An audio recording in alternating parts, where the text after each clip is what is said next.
I've seen a lot of people posting about their experiences with the horrors of Disney. Orlando has its terrors, and you're right. There's something wrong with the land and the area. The things that happen in Disney come from that. But the area aren't the only parks affected. I thought I was losing it when I had my first experience, but after talking to others and seeing what they say, I know I'm not alone. My father works moving and setting up offices and hotels. After a few good contracts with Universal Studios, his company started moving stuff for the park. Having a pass, I use it to ride with him sometimes and stay at the park while he's working. He usually works late, so I would be one of the last patrons in the park. As silly as it is, I loved the E.T. ride. For anyone who doesn't know, the E.T. ride takes place after the film. E.T. is called back to his dying planet to save his friends, and you can take him there on a bike. To be quite honest, the ride itself is a knockoff of Disney's Peter Pan ride. The big difference that made this ride stand out is back before it dropped off so much in the public eye, they used to give you a passport that at the end of the ride gave the animatronic E.T. the names of the riders to thank them more personally. I used to ride this attraction every time I was in the park. Being based off an older movie and its placement in the park, it's usually not one you need to wait for. One of the best times to go to the park is on a weekday in the school year, as long as it's not near the semester breaks or vacations. Hardly anyone comes and you can almost do everything you can in the parks in a day. Being a nice day in November, I hitched a ride with my dad so I could play in the park while he worked behind the scenes. We got there in the afternoon and he was working until late. As it drew to the close of the park night, it was surprisingly dark.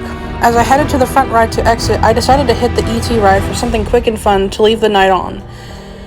The usual cheery screens with Mr. Spielberg explaining the ride were already shut off, but the doors were still open.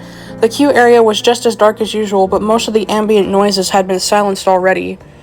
All you could hear was the speak and spell-powered phone calling E.T.'s planet. The eeriness was fitting well, adding a little bit of excitement to the ride. I stepped out on the platform to get on the ride, and there were no friendly faces telling you to have a seat and joking about not having to pedal.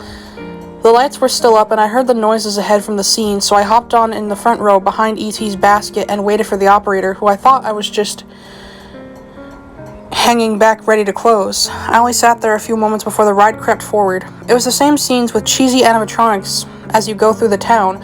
I was relaxed and having fun. Being on the ride completely alone was so different, but amazing.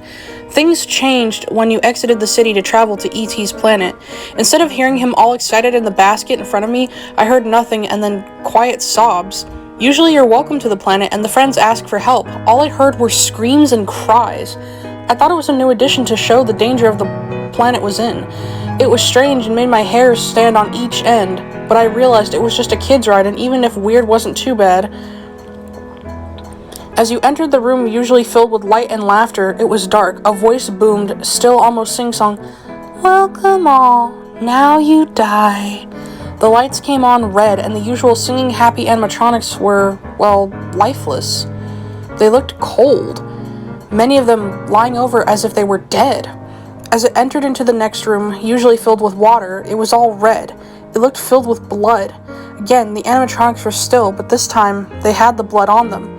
It looked as if somebody went on a rampage against them. At this point, I was starting to hope it was a stupid test for a Halloween ride they were going to do. Maybe they were getting ready early for the coming year while it was nice and slow. I was completely ready to exit the ride and was so glad it was almost over. All that was left for E.T. to say his thank you and goodbye. It was dark again when I entered the last scene. The spotlight finally came on and there was E.T., covered in blood. He was standing there, all alone. He wasn't lifeless like the other bots. He looked like he was breathing heavily. His normal message didn't play, and he didn't look around. He just stood there. As the ride exited the room and got up to the platform, I hurried up to ran off the platform, and as I ran to the exit, I could have sworn I heard the voice that used to give me so much joy, as if it was whispering just a few steps behind me.